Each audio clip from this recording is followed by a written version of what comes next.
Welcome to my channel. तो this is Ganesh Chaturthi special video. So topic देखकर आप सब समझ ही गए होंगे कि हम यहाँ विघ्नहर्ता की बात कर रहे हैं। तो बताना चाहूँगी आप सभी को कि हम कोई भी जब इवेंट शुरू करते हैं या कोई भी अच्छा काम होता है तो सबसे पहले हम गणपति बप्पा को याद करते हैं। तो ऐसा क्यों?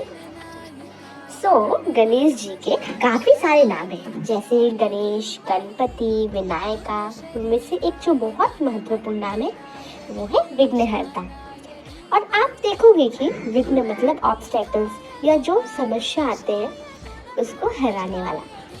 तो हमारे परंपरा में ऐसा है कि जब हम कोई भी शुभ काम करते हैं तो सबसे पहले गणेश जी को हम लोग बुलाते हैं। तो ऐसे कहते हैं कि प्रॉब्लम आने के बाद भगवान को क्यों याद करें? प्रॉब्लम आने से पहले भगवान को याद करेंगे तो प्रॉब्लम भी नहीं आएगी। इसीलिए हम गणेश जी का नाम लेके सब कार्य का शुरुआत करते हैं। क्या आप जानते हो गणपति का मतलब क्या है? गणपति जो नाम है लोगों को लगता है एज हस्बैंड, लेकिन ऐसा नहीं है। In fact it is a word for leader. जैसे राष्ट्रपति तो कुलापति मतलब प्रेसिडेंट ऑफ द कंट्री, ही और शी। तो आप देखोगे तो जो पूरे जो राष्ट्र का जो मेन लीडर होता है उसे पति कहते हैं। तो गांव का पति, जो पूरे ग्रुप का लीडर होता है उसे गणपति कहते हैं। और एक ऐसा कहते हैं कि जब हुकुम राशि तो सब राशि। और गणेश जी ऐसे भगवान हैं जो काफी क्यूट है। ऐसे देखोगे आप ड्राइंग्स अलग अलग करते हैं, जैसे महाराष्ट्र और फिर दुनिया भर में हम देखते हैं गणेश जो महोत्सव होता है 10 दिन चलता है। ऐसा हमें शास्त्रों में कहा गया है कि उन्होंने महाभारत लिखने में भी बहुत सहायता किया था। तो इसका क्या महत्व है?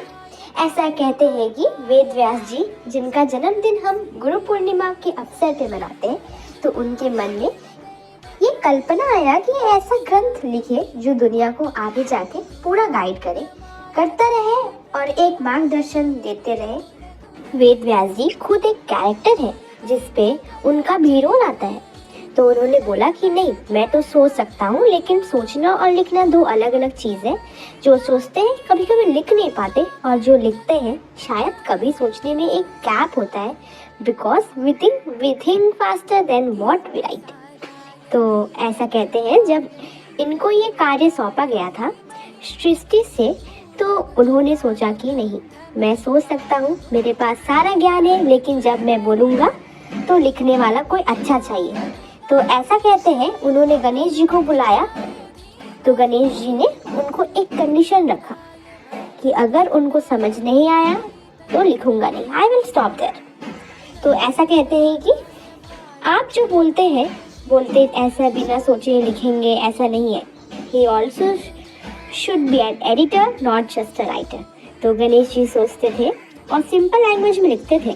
तो इतना बड़ा कार्य ऐसे कहते हैं कि महाभारत का जो ग्रंथ है उसमें 1,00,000 श्लोक है, और ना दुनिया में पहला ना आगे जाके ऐसा कोई ग्रंथ होगा जिसमें दुनिया की सारा ज्ञान है। ऑस्मोलॉजी, एस्ट्रोलॉजी, उस पर आप देखोगे धनुर्विद्या है, रणनीति है, पॉलिटिकल साइंस है, ज्ञान है। जैसे कि हमें पता है उनके जो 4 हाथ है उसको साम दाम दंड भेद बताते हैं। तो गणेश जी के जो 4 हाथ है दे आर डिफरेंट प्रोसेसेस। जैसे कि एक आशीर्वाद देता है, क्षमा, जो कोई आता है प्यार से भक्ति से तो उसको आशीर्वाद मिल जाता है। दाना कभी भी देना पड़ता है तो उसके एक हाथ में मोदक होता है। दंड वो एक वेपन होता है, अंकुश जिसे कहा जाता है। भेदा, और हम देखेंगे कि एक रस्सी को पकड़ के बांध देता है। ये चारों सिंबल है जो चाणक्य ने बताया था, लेकिन गणेश जी ने उनको पहले अप्लाई किया। गणेश जी पूरे दुनिया भर में प्रचलित हुए देवता है। If we go through geography on world scale, we find that there are measures of Ganesha even today, not only in Indian cultures but globally. Like और सब्सक्राइब और कमेंट करना ना भूलें। Thank you so much.